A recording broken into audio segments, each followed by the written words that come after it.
بسم اللہ الرحمن الرحیم۔ قربانی کرنے والے دوست احباب، اس ویڈیو کو ایک دفعہ ضرور دیکھیں۔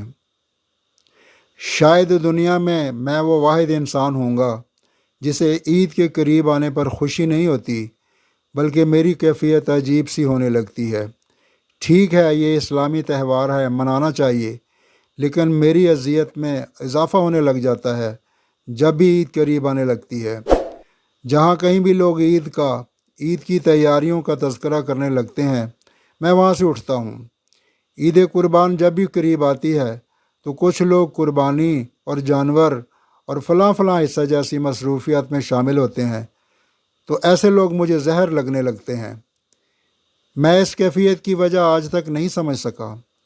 مجھے تو 5 سال ہو گئے ہیں میں قربانی نہیں کر سکا، لیکن اس کے باوجود جب بھی بڑی عید آتی ہے تو میں اس سے لا تعلق ہونے کی کوشش کرتا ہوں۔ 2 سال پہلے بڑی عید کے موقع پر میری بیٹیوں نے گوشت کے لیے ضد کی تھی، لیکن اب وہ بھی سمجھدار ہو گئی ہیں۔ ایک بار 2 سال پہلے عید کے موقع پر میری چھوٹی بیٹی شازیہ مجھے کہتی ہے کہ بابا ہمیں بھی گوشت ملے گا نا؟ میں نے کہا ہاں کیوں نہیں، بالکل ملے گا، لیکن بابا پچھلی عید پر تو کسی نے بھی ہمیں گوشت نہیں دیا تھا، اب تو پورا سال ہو گیا ہے گوشت دیکھے ہوئے بھی۔ میں نے بڑے پیار سے سمجھایا، بیٹا اللہ نے ہمیں بھوکا تو نہیں رکھا۔ میری پیاری بیٹی، ہر حال میں اللہ کا شکر ادا کرنا چاہیے۔ میری بیٹی پھر بولنے لگی، ساتھ والے انکل قربانی کے لیے بڑا جانور لے کر آئے ہیں، اور سامنے والے چچا اقبال بھی تو بکرا لے کر آئے ہیں۔ میں دل میں سوچ رہا تھا کہ ہم غریبوں کے لیے ہی تو قربانی کا گوشت ہوتا ہے، امیر لوگ تو سارا سال گوشت ہی کھاتے ہیں۔ یہی سوچتے ہوئے میں عید کی نماز کے لیے مسجد کی طرف چل پڑا۔ وہاں بھی مولوی صاحب بیان فرما رہے ہیں کہ قربانی میں غریب مسکین لوگوں کو نہیں بھولنا چاہیے، ان کے بہت حقوق ہوتے ہیں۔ خیر، میں بھی نماز ادا کر کے گھر پہنچ گیا۔ کوئی گھنٹہ بھر انتظار کرنے کے بعد میری بیٹی بولی، بابا ابھی تک گوشت نہیں آیا۔ بڑی بہن رافیہ بولی، چپ ہو جاؤ شازی، بابا کو تنگ نہ کرو۔ میں چپ چاپ دونوں کی باتیں سنتا رہا اور نظر انداز کرتا رہا۔ کافی دیر کے بعد بھی جب کہیں سے گوشت نہیں آیا تو شازیہ کی ماں بولی، سنیے، میں نے تو پیاز ٹماٹر بھی کاٹ دیے ہیں، لیکن کہیں سے بھی گوشت نہیں آیا۔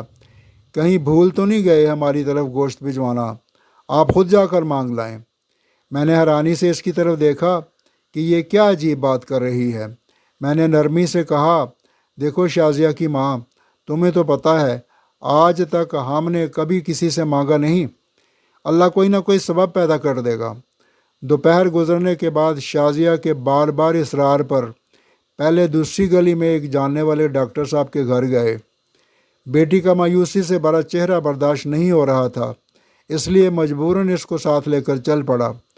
ڈاکٹر صاحب دروازے پر آئے تو میں بولا، ڈاکٹر صاحب میں آپ کا پڑوسی ہوں، کیا قربانی کا گوشت مل سکتا ہے؟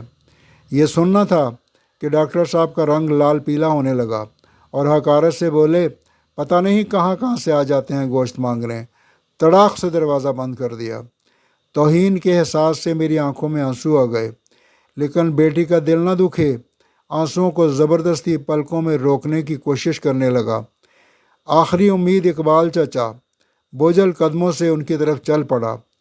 ان کے سامنے بھی بیٹی کی خاطر گوشت کے لیے دستے سوال دراز کیا۔ اقبال چچا نے گوشت کا سن کر عجیب سی نظروں سے دیکھا اور چلے گئے۔ تھوڑی دیر بعد باہر آئے تو شاپر دے کر جلدی سے اندر چلے گئے، جیسے میں نے گوشت مانگ کر گناہ کر دیا ہو۔ گھر پہنچ کر دیکھا تو صرف ہڈیاں اور چربی۔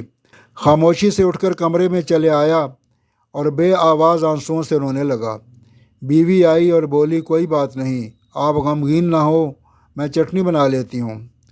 تھوڑی دیر بعد شازیہ کمرے میں آئی اور بولی، بابا ہمیں گوشت نہیں کھانا، میرے پیٹ میں درد ہو رہا ہے۔ لیکن میں سمجھ گیا کہ بیٹی باپ کو دلاسا دے رہی ہے۔ بس یہ سننا تھا کہ میری آنکھوں سے آنسو گرنے لگے اور پھر پھوٹ کر رونے لگا۔ لیکن رونے والا میں اکیلا نہیں تھا، دونوں بچیاں اور بیوی بھی آنسو بہا رہی تھی۔ اتنے میں پڑوس والے اکرم کی آواز آئی جو سبزی کی ریڑھی لگاتا تھا، آزاد بھائی دروازہ کھولو۔ تو اکرم نے 3-4 کلو گوشت کا شاپر پکڑا دیا اور بولا، گاؤں سے چھوٹا بھائی لایا ہے، اتنا ہم اکیلے نہیں کھا سکتے، یہ تم بھی کھا لینا۔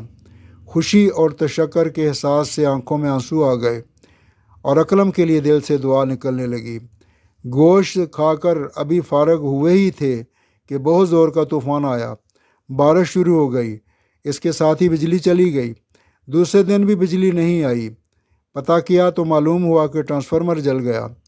تیسرے دن میری بیٹی شازیہ اور میں باہر آئے تو دیکھا کہ اقبال چچا اور ڈاکٹر صاحب بہت سا گوشت باہر پھینک رہے تھے جو بجلی نہ ہونے کی وجہ سے خراب ہو چکا تھا، اور اس پر کتے جپٹ رہے تھے۔ شازیہ بولی، بابا کیا کتوں کے لیے قربانی کی تھی؟ وہ شازیہ کا چہرہ دیکھتے رہ گئے۔ اقبال چچا اور ڈاکٹر صاحب نے یہ سن کر گردن جھکا لی۔